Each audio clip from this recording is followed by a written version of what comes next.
فليدع ناديه سندع الزبانية كلا لا تطعه واسجد واقترب بسم الله الرحمن الرحيم إنا أنزلناه في ليلة القدر وما أدراك ما ليلة القدر ليلة القدر خير من ألف شهر تنزل الملائكة والروح فيها بإذن ربهم من كل أمر سلام هي حتى مطلع الفجر بسم الله الرحمن الرحيم لم يكن الذين كفروا من أهل الكتاب والمشركين منفكين حتى تأتيهم البينة رسول من الله يتلو صحفا مطهرة فيها كتب قيمة وما تفرق الذين أوتوا الكتاب إلا من بعد ما جاءتهم البينة وما أمروا إلا ليعبدوا الله مخلصين له الدين حنفاء ويقيموا الصلاة ويؤتوا الزكاة وذلك دين القيمة إن الذين كفروا من أهل الكتاب والمشركين في نار جهنم خالدين فيها أولئك هم شر البرية إن الذين آمنوا وعملوا الصالحات أولئك هم خير البرية جزاؤهم عند ربهم جنات عدن تجري من تحتها الأنهار خالدين فيها أبدا رضي الله عنهم ورضوا عنه ذلك لمن خشي ربه بسم الله الرحمن الرحيم إذا زلزلت الأرض زلزالها وأخرجت الأرض أثقالها وقال الإنسان ما لها يومئذ تحدث أخبارها بأن ربك أوحى لها يومئذ يصدر الناس أشتاتا ليروا أعمالهم فمن يعمل مثقال ذرة خيرا يره ومن يعمل مثقال ذرة شرا يره بسم الله الرحمن الرحيم والعاديات ضبحا فالموريات قدحا فالمغيرات صبحا فأثرن به نقعا فوسطن به جمعا إن الإنسان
موازينه فأمه هاوية وما أدراك ما هي نار حامية بسم الله الرحمن الرحيم ألهاكم التكاثر حتى زرتم المقابر كلا سوف تعلمون ثم كلا سوف تعلمون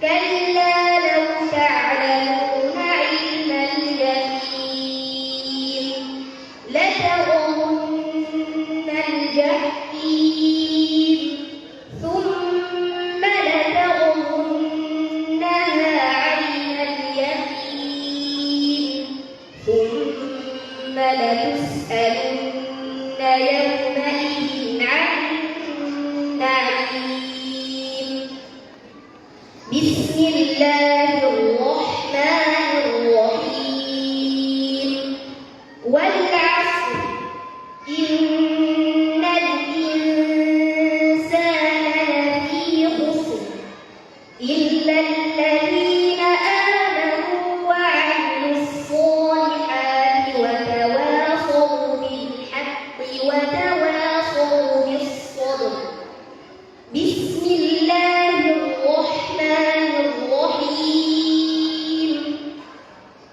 ويل لكل همزة لمزة الذي جمع مالا وعدده يحسب أن ماله أخلده كلا لينبذن في الحطمة وما أدراك ما الحطمة نار الله الموقدة التي تطلع على الأفئدة إنها عليهم مؤصدة في عمد ممددة بسم الله الرحمن الرحيم ألم تر كيف فعل ربك بأصحاب الفيل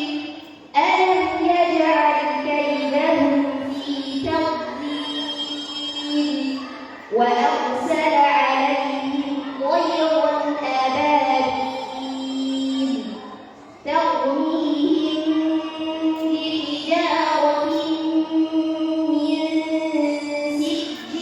سجيل فجعلهم كعصف مأكول بسم الله الرحمن الرحيم إيلاف قريش إيلافهم رحلة الشتاء والصيف فليعبدوا رب هذا البيت الذي أطعمهم من جوع وآمنهم من خوف بسم الله الرحمن الرحيم أرأيت الذي يكذب بالدين فذلك الذي يدع اليتيم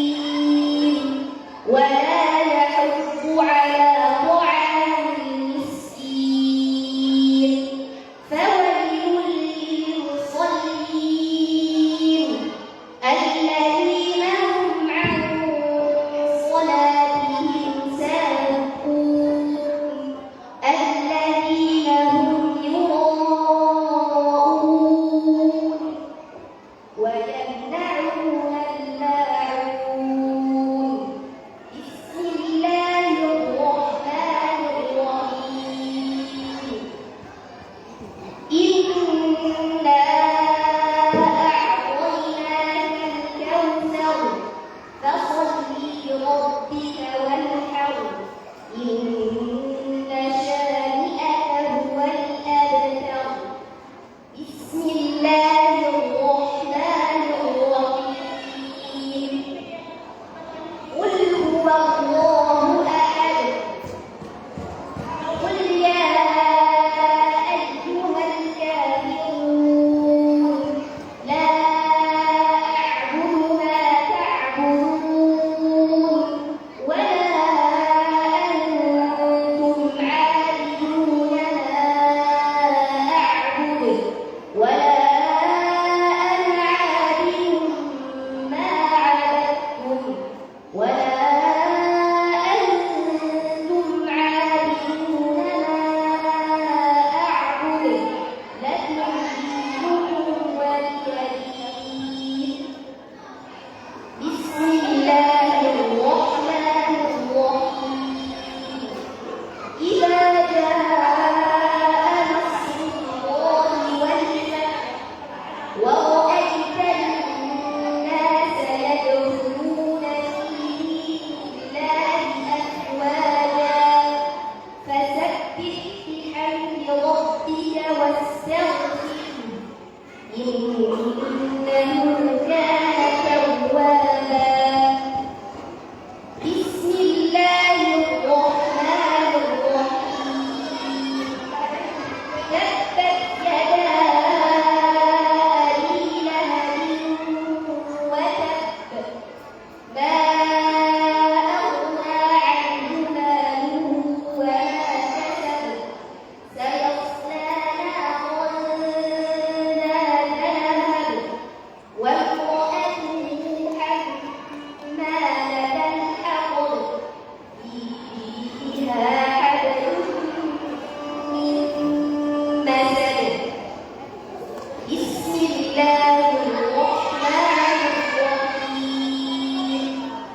قل هو الله أحد الله الصمد لم يلد ولم يولد ولم يكن له كفوا أحد.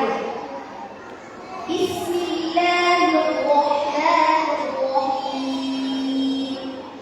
قل أعوذ برب الفلق من شر ما خلق ومن شر غاسق إذا وقب ومن شر النفاثات في العقد ومن شر حاسد إذا حسد. بسم الله الرحمن الرحيم. قل أعوذ برب الناس ملك الناس إله الناس من شر الوسواس الخناس الذي يوسوس في صدور الناس من الجنة والناس. بسم الله الرحمن الرحيم.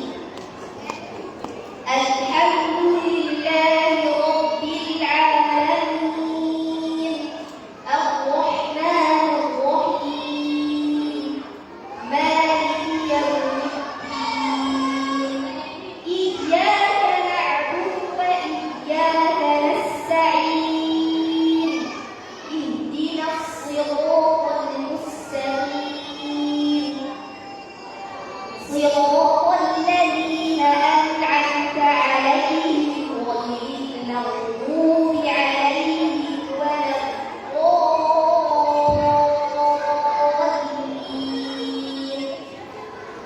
بسم الله الرحمن الرحيم. ألف لام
Bismillahirrahmanirrahim.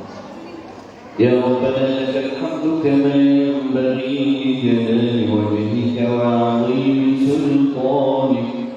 Allahumma salli ala sayyidina Muhammadin fil awwalin wal akhirin wa salli ala sayyidina Muhammadin fi kulli waqtin wa hin. Allahumma habna bil Qur'anil 'azim واجعله لنا إماما ونورا وهدى ورحمة. اللهم ذكرنا منه ما نسينا وعلمنا منه ما جهلنا وارزقنا تلاوته آناء الليل وأطراف النهار واجعله لنا حجة يا رب العالمين.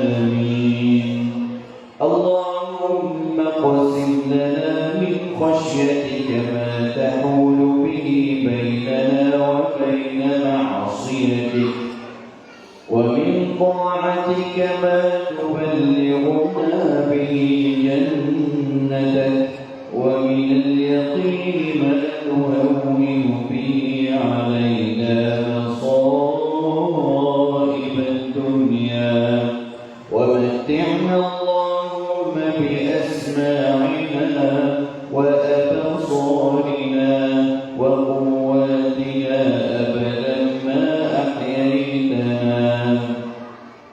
واجعله الوارث منا واجعل ثأرنا على من ظلمنا وانصرنا على من عادانا ولا تجعل مصيبتنا في ديننا ولا تجعل الدنيا أكبر همنا ولا مبلغ علمنا ولا إلى النار مصيرنا واجعل الجنة هي دارنا ولا تسلط علينا بذنوبنا من لا يخاف ولا يرحمنا.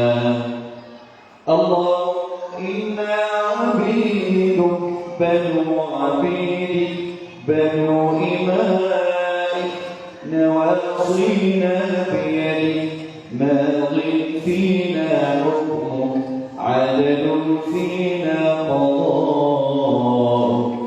نسألك اللهم بكل اسم هو لك سميت به نفسك وأنزلته في كتابك أو علمته أحدا من خلقك أو استأثرت به في علم الغيب عندك أن تجعل القرآن العظيم ربيع قلوبنا ونور أبصارنا وذهاب همومنا وهمومنا وجلاء أحزاننا.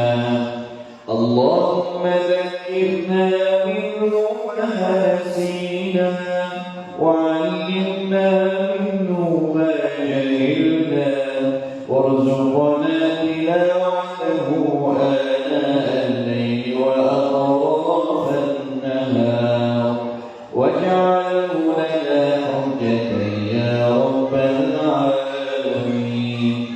وصلى الله على سيدنا محمد وعلى آله وصحبه وبارك وسلم والحمد لله رب العالمين.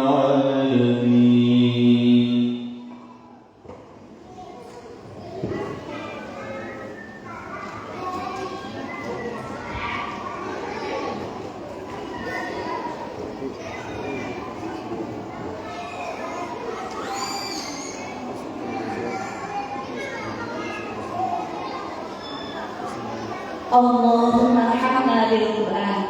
Selanjutnya, tibalah pada momen kebiasaan Al-Quran secara simbolis. Kami mohon kepada Syekh untuk naik ke atas panggung dan berkenan memberikan salam kepada anak-anak Maryam.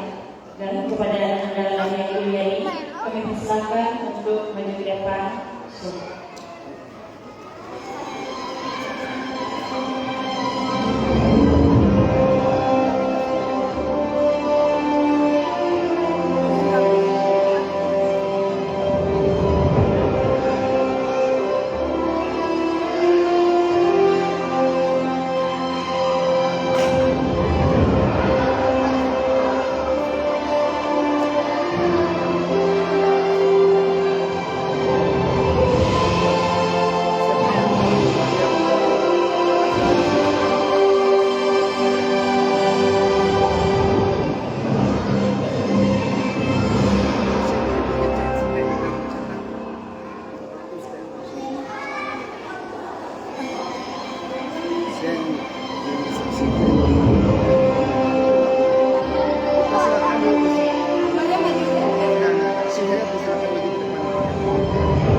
Assalamualaikum warahmatullahi wabarakatuh. Alhamdulillahi rabbil alamin wal 'aqibatu lil muttaqin wa la 'udwana illa 'alal zalimin. Wassalatu wassalamu ala asyrafil mursalin sayyidina Muhammad. Allahumma shalli wa sallim wa barik alaihi wa ala alihi wa ashabihi ajma'in. Amma ba'd. Saya ingin sampaikan sedikit kepada semua tentang ijazah fi qira'at wa iqra' al-Quran al-Karim. Jadi ijazah ini salah satu bukti dan kebenaran kepada seorang murid yang memastikan murid itu telah belajar satu ilmu daripada seorang guru. Dan ijazah ada ijazah qauliyah atau ijazah maktubah. Maknanya dengan ucap ajaztuka atau ajaztuki bi qira'at wa iqra' al-Quran al-Karim bis-sanad al-muttasil bil hadrah an-nabawiyyah إلى بالحضرة النبوية يعني متصل إلى القرآن إلى رسول الله صلى الله عليه وسلم. Jadi boleh ucap ajaztuka atau ajaztuki, maksudnya membenarkan dengan ilmu yang sudah belajar. Jadi di sini ini ijazah qauliyah dan tertulis. Kalau tertulis itu lebih berkualitas dan dua-dua insya-Allah tidak masalah. Jadi ini ijazah, saya memberi ijazah kepada Maryam Ulyadi beriwayat fi qira'at wa qira'at al-Quran al-Karim untuk baca dan menyimak bacaan orang lain Al-Quran al-Karim dengan riwayat Hafs an Asim ma'a dhikr as-silsilah al-nuraniyah للسند المتصل بالحضرة النبوية.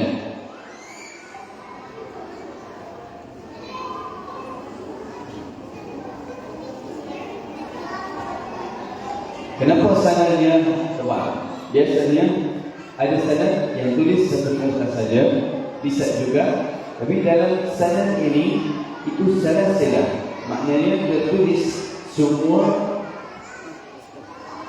orang atau qari atau syekh yang menuju di akhirnya atau paling atas adalah Rasulullah sallallahu alaihi wasallam. Jadi takdir Maryam ketika membaca, alhamdulillah saya memberi kepada beliau hada wa qad ajaztu al-ukht as-salihah Maryam Ulyadi بأن تقرأ وتقرئ وتعلم وتجيز من تراه أهلا لذلك. Jadi harus memberi sanad ini. Saya memberi ijazah kepada Maryam biar taqra untuk baca dan menyimak bacaan yang lain atau mengajar atau juga memberi ijazah dan sanad kepada orang lain. Kerana beliau ada kelayakan untuk memberi sanad kepada yang lain. Man tarahu, kepada sesiapa yang beliau melihat ada keahlian. Kerana tidak semua orang bisa memegang atau memiliki sanad seperti ini. Harus ada keahlian, maknanya ada pengetahuan tentang bacaan Al-Quran, pengetahuan tentang ilmu tajwid. Bihadhihi riwayah fi ayyi makan, di mana-mana beliau berada, wa ayyi qutrin aqamat fi, dan nilai Maryam mumtazah. Mumtazah maknanya cemerlang, itu yang paling tinggi.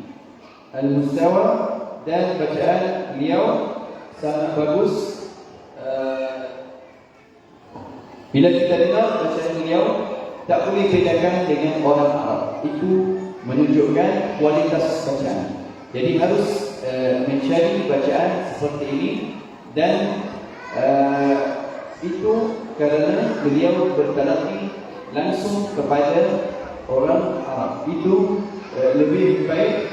Dan kalau ada guru mengajar dan sudah bertalaqi dengan Arab, boleh melahirkan sama seperti ini. Jadi kalau langsung dengan Arab bagus, ataupun langsung dengan orang yang sudah belajar dengan orang Arab, itu lebih baik. Jadi orang di sini bagus jika ada talian kepada orang Arab. Kalau makin jauh, jadi kemungkinan akan ada kekurangan dalam baca. Jadi dalam sanad ini sudah tertulis semua nama-nama guru sehingga Rasulullah SAW. Jadi di antara Maryam dengan Rasulullah SAW ada 30 orang sampai ke Rasulullah SAW. Dan ada beberapa wasiat yang saya sudah tulis dalam sanad ini. InsyaAllah nanti Maryam akan baca dan akan amalkan. Itu saja. Wassalamualaikum warahmatullahi wabarakatuh. Wa ala alihi wasallam. Alhamdulillah. Mana-mana?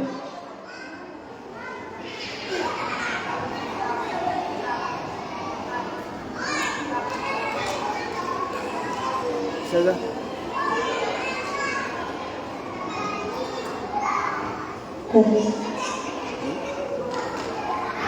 Semoga sanad yang diberikan menjadi keberkahan, penjaga keilmuan hafalan, serta penghubung yang mulia dalam mata rantai keilmuan Al-Quran hingga kepada Rasulullah SAW. Amin ya rabbal alamin.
Sebelum kita menyaksikan penampilan para wisudawan-wisudawati, selanjutnya tanda tangan saksi sanad yang akan ditandatangani oleh Ustaz Azkar Umar. Kepada Ustaz, mohon ke depan.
Kepada seluruh santri, dimohon untuk tetap berada di atas panggung untuk foto bersama.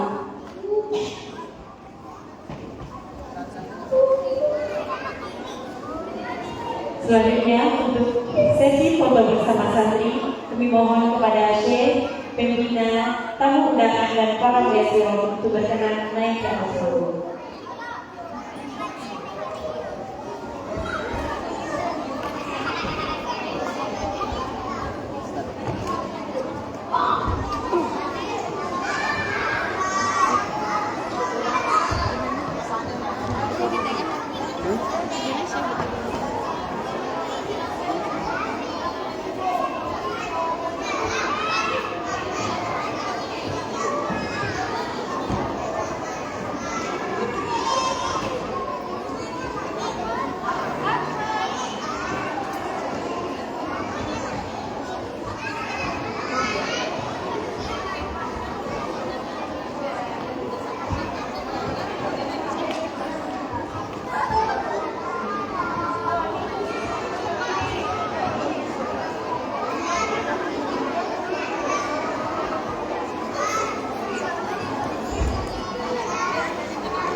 Soleh-soleha,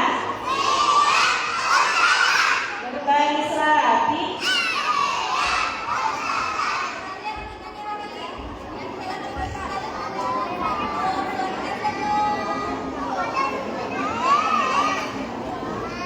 satu, setelah itu sampai tiga semuanya menghadap ke depan, lihat kameranya ya. Satu, dua, tiga. Lihat kamera ya nak ya. Lihat kamunya ya nak ya. Satu, dua, tiga.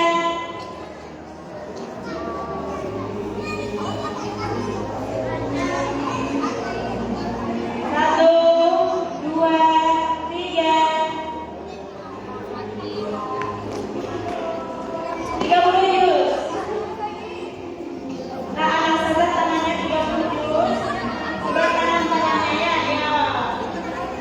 Satu, lihat ustaznya ya nak ya. Kamera satu, dua, tiga.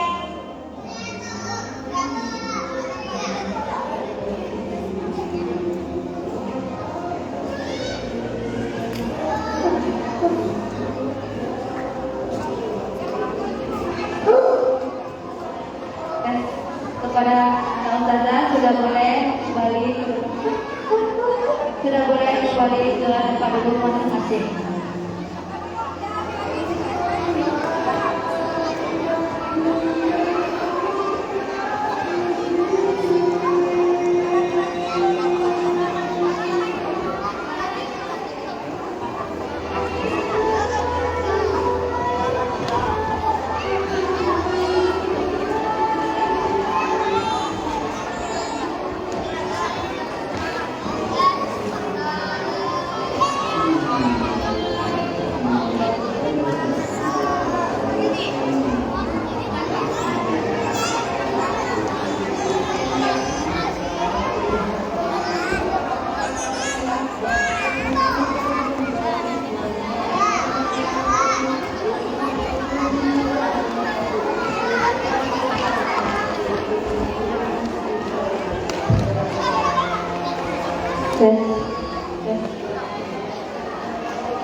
Hadirin diharap tenang.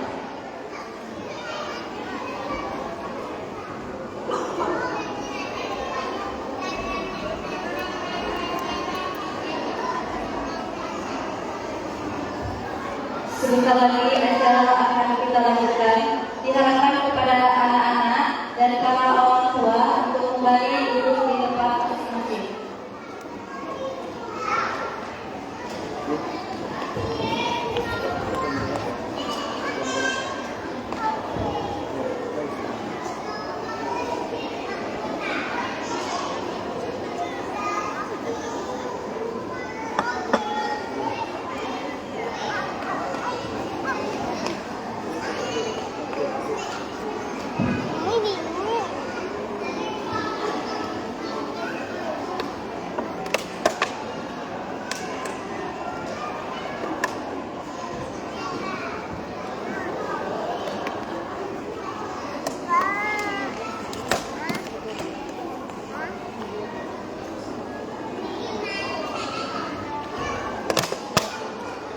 Acara selanjutnya 9 dengan tema Mendidik Anak dengan Al-Quran Sejak Dini, yang kali ini dipandu oleh Ustaz Haji LCMA. Kepada Syekh Dr. Abdul Rahman Bis Al-Laiti, silakan.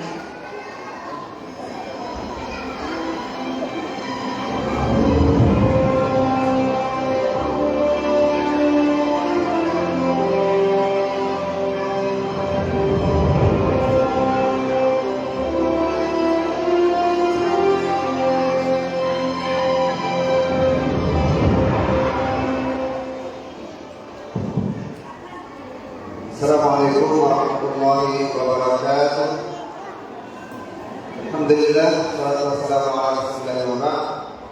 Langsung saja Bapak Ibu yang Allah SWT, insyaallah dalam beberapa menit ke depan kita akan belajar dan mendengarkan ilmu, arahan serta pengalaman dari Syekh Dr. Abdurrahman Mukhlis Salafi. Mudah-mudahan kita bisa menyerap semaksimal mungkin dan mohon kita semuanya memperhatikan dengan sebaik-baiknya. Langsung saja kita minta kepada Taufik untuk menyampaikan arahan dan penjelasan. Pada beliau kita persilakan Bapak Ustaz.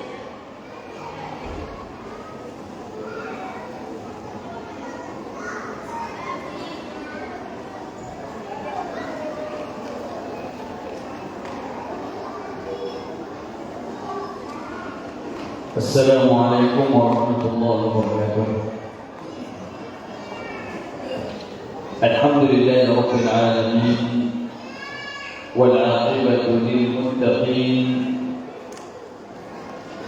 wa la 'udwana illa 'alal zalimin. Wassalatu wassalamu ala asyrafil mursalin sayyidina Muhammad. Allahumma salli wa sallim wa barik alaihi wa ala alihi wa ashabihi at-tayyibin at-tahirin alladhina hafidhul Qur'ana wa naqaluhu ilayna mutawatira fasalu 'an at-taghyir wa at-tabdil wa at-tahrif wa az-ziyadah wa an-nuqsan فأحرزوا بفعلهم الجميل فوصل إلينا القرآن عذبا سلسلا. أما بعد, sama-sama kita bersyukur kepada Allah Subhanahu wa Ta'ala yang memberi kepada kita segala kebaikan, segala nikmat, terutamanya kita dapat sama-sama dalam majlis ilmu ini. Mudah-mudahan kita berkumpul insya-Allah di Firdaus al-A'la min al-Jannah. Amin amin ya rabbal alamin. Jadi hari ini insya-Allah saya akan sampaikan sedikit pesanan berkaitan dengan كيف نربي أولادنا ليتعلموا القرآن وينفعهم في الصغر والكبر. Maksudnya bagaimana kita mendidik anak supaya mereka cinta dengan Al-Quran Al-Karim dari usia kecil sampai mereka sudah berumur atau berusia yang tua. Qala Nabi sallallahu alaihi wasallam an Abi Abdurrahman As-Sulami an Uthman bin Affan radhiyallahu anhu anna Nabi sallallahu alaihi wasallam qala khairukum man ta'allama al-Qur'an wa 'allama. Sebaik-baik orang atau sebaik-baik kalian orang yang belajar Al-Quran dan mengajarnya kepada orang lain.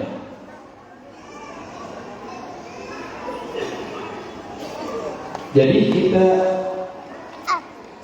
Allah Subhanahu wa Ta'ala memberi satu nikmat dengan mendapat anak yang saleh dan salihah. Rasulullah SAW memberi pesanan kepada kita, sebaik-baik kalian yang belajar Al-Quran dan mengajarnya kepada orang lain. Jadi di sini daripada hadis Nabi ini kita mengetahui apabila kita memilih atau pilih Markaz Quran Ibnu Abza sebagai destinasi anak kita untuk belajar Al-Quran dari orang yang ada keahlian untuk mengajar mereka Al-Quran dari usia seperti yang saya melihat. Alhamdulillah, itu sangat bagus. Jadi kalau nasihat untuk hantar anak kita kepada tempat atau rumah Quran sudah ada. Jadi bagaimana kita menjaga? Kadang-kadang ada orang yang melepaskan tanggungjawab sepenuhnya kepada rumah Quran, sedangkan harus ada berfungsi daripada keluarga sendiri untuk memastikan anak ikut sebagaimana kehendak kita. Kalau usia seperti ini, memang mereka tidak ada apa-apa ahdas atau tujuan yang jelas. Mereka hanya ikut ibu bapanya saja untuk pergi. Untuk saya sampaikan kepada mereka, anak-anak yang berusia 3 tahun, 4 tahun, 5 tahun, 6 tahun sampai 10 tahun, belum ada lagi ahdas, tujuan atau hala tuju yang jelas. Mungkin mereka mau main-main saja, mau jumpa teman-teman, atau mereka melihat teman-teman yang lain sudah hafal Al-Quran, jadi mereka mau ikut bersama. Jadi tidak ada ahdas yang besar-besaran seperti mencari Al-Firdaus Al-A'la. Walaupun ada anak-anak yang akan cerita perkara ini, tetapi mereka belum faham sepenuhnya